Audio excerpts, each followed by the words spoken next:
so far, and we're looking forward to carrying on the celebration into the early hours.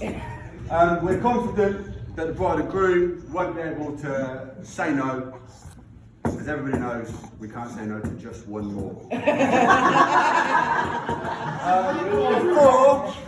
Before we get lost in the flow of the speech and start missing really important things out, we both want to say thank you, how beautiful the bride and the bridesmaids look today, for all the guests for showing up, making such an effort. Everybody looks wonderful today.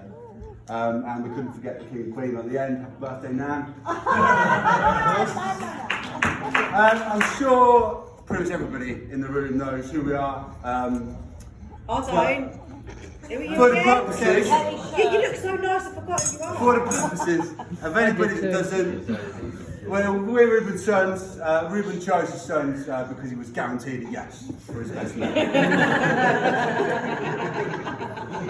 We won't take too much of the drinking time, but we're excited to offer an insider opinion upon this man and his new wife, both as a father, as people, as parents, and as employers.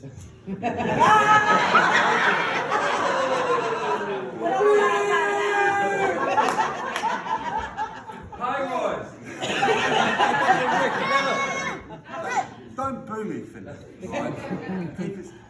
Right, we're going to take you on a journey this evening through the past, the present, and then into the hopeful future. Everybody likes a bit of structure, so we've rolled with that. So we're going to walk you back about 10 years. I've really tried to gauge the story. I think it was about 10 years ago. To a simpler time when we weren't controlled by mobile phones and you could buy cigarettes in packs of 10 and smoke them indoors. Yeah, I miss those days. They were good days. Looking back through the life of Reuben Soames, one thing is evidently clear. This man keeps it local. Born in Northampton, raised in Kingsthorpe, works in Kingsthorpe, drinks in Kingsthorpe. It's hard to pinpoint a story of heroism and bravery.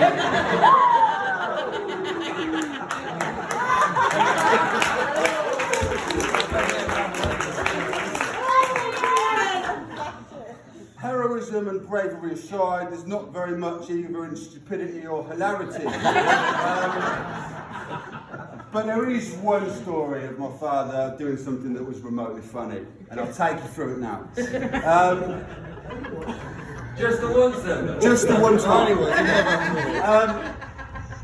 I'm going to keep the names of the individuals in the story anonymous, but for those of you that know, you just know, okay? Anybody who wants to find out anything you're missing, come and see me at the end. This is the story of the... This is the story of the stupid man and the ferocious beast. Story begins in Kingsthorpe, would you believe it? On one fateful afternoon. I'm referring to these gents as Man 1 and Man 2. Man 1 is Reuben. Man 1 goes to see Man 2 in his house.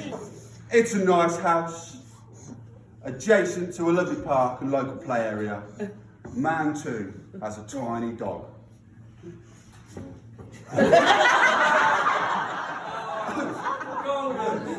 Now, tiny dog doesn't take too kindly to Man 1. But Man 1 has had several beverages and is feeling rather brave. The tiny dog, he lets out a warning growl. Now, this would have alerted your average bloke to the imminent danger that he's facing. But not Man 1. Man 1's feeling playful. As the journey goes through, it comes to the end of Man 1's visit to Man 2's house. But he'll find himself in need of a very different kind of visit. And here's why. Man 1, despite all prior warnings, goes to kiss tiny dog. Other than the fact Tiny Dog is incredibly homophobic. He doesn't take too kindly to having his space invaded. Tiny Dog attacks. But Man One's a tough bloke. His skin is hard from years of cuts and burns and scrapes and bruises. Still that fishing. But Tiny Dog is well aware of this.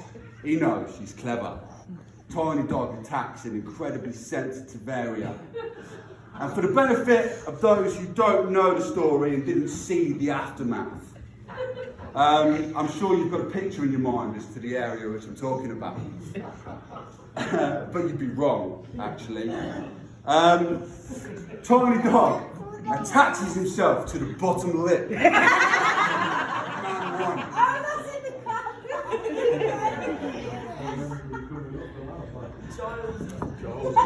Man One now requires a trip to A&E. Several stitches, and one penis-sized bottom lip later, Man One emerges looking like a pufferfish's arsehole, surprised by all of his friends and family with a trip to Spain the following day. So this poor, stupid man now goes on holiday to a hot country looking like an escaped human centipede victim. That is our past story. We'll roll over to the present and then take through the future.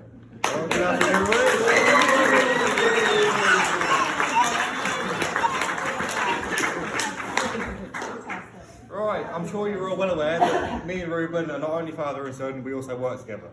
Now this is great for me because no matter how many times I show up late, drunk or self-drunk from the day before, I'm going nowhere and he knows it. But in all fairness, he is a great boss. He knows what he's talking about, he's always on time. That is until he sneezes and that's quite nice.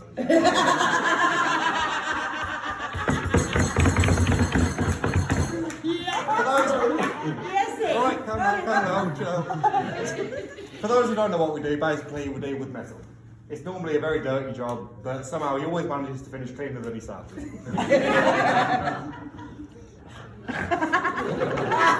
on. Okay. No, don't quit now. Come on. Right. I'm confident that everybody here will agree that you can definitely see too much of your other half. But in the case of the bride and the groom, they rarely get any space apart as they work together, live together. So personally, I admire the fact that. Oh, wait, 1 second. It's Happens to open. me. I did warn you. This is well done. Yeah. Stress me in a little bit. Yeah. Personally, I admire the fact that they can work together, live together, and still properly function as a couple. And yeah. Your best friend. Yeah.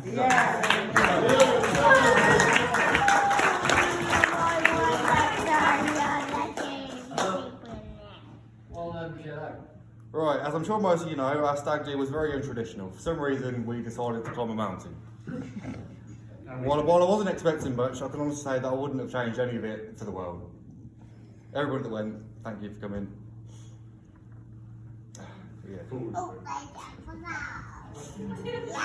It's a waterfall shooting. That's terrible, no. Hand over. No, wait, that's it. Come on, let's just sign off.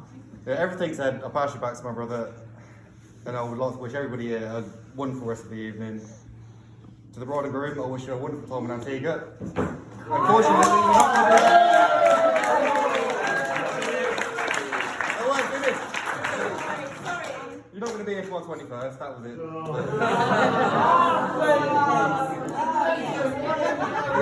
Yeah, that's all that matters. Everybody know us, we've tried. We've Okay. We're only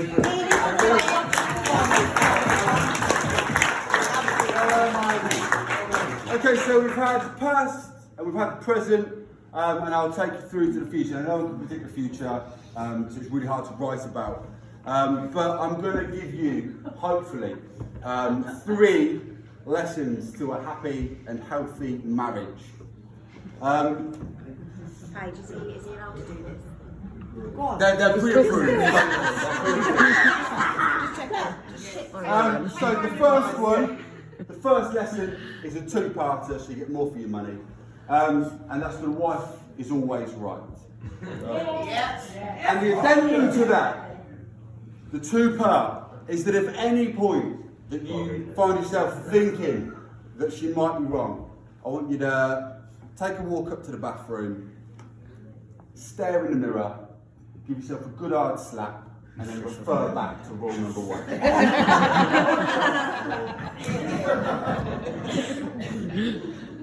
Keep that in mind. Rule number 2, lesson number 2. Marriage is a lot like the military. You've just enlisted into a full-time, full-on, 24/7 career with few breaks, little sleep, really hard work, and occasional intense psychological torture. But treat the next year as your basic training. You don't know everything, no one expects you to know everything. But keep your kit organised, do as you're instructed, and never talk back to the Sergeant Major.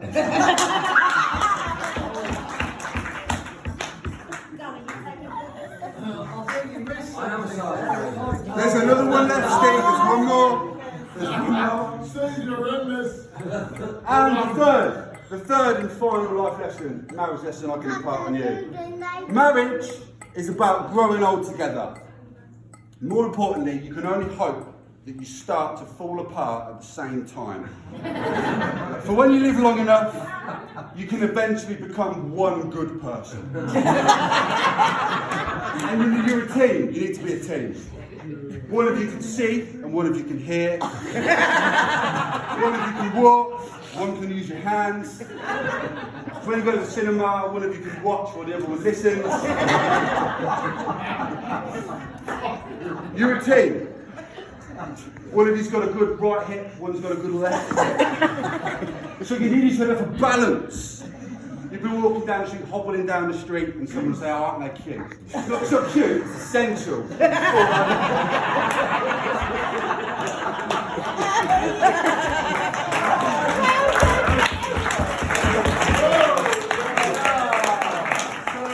don't think of each other as your partners, significant others, or other halves. There is absolutely no shame in keeping somebody around for spare parts. It's not selfish, it's the long game. Okay, and there's your future. But as our outro, in all seriousness, I can speak for both of us when I say that we're really happy to be here today, seeing our father marry the love of his life. It's been a day that's a long time coming, as mentioned before. But to finally see these two tie the knot is magical, and we wish you all the happiness in the world. You've seen us both grow up, both guided us to be the men that we are today. I'm a teacher. Steady on. We're both so grateful to have you in our lives, and we really enjoy being a part of yours. Have a wonderful evening, everybody. Get very drunk.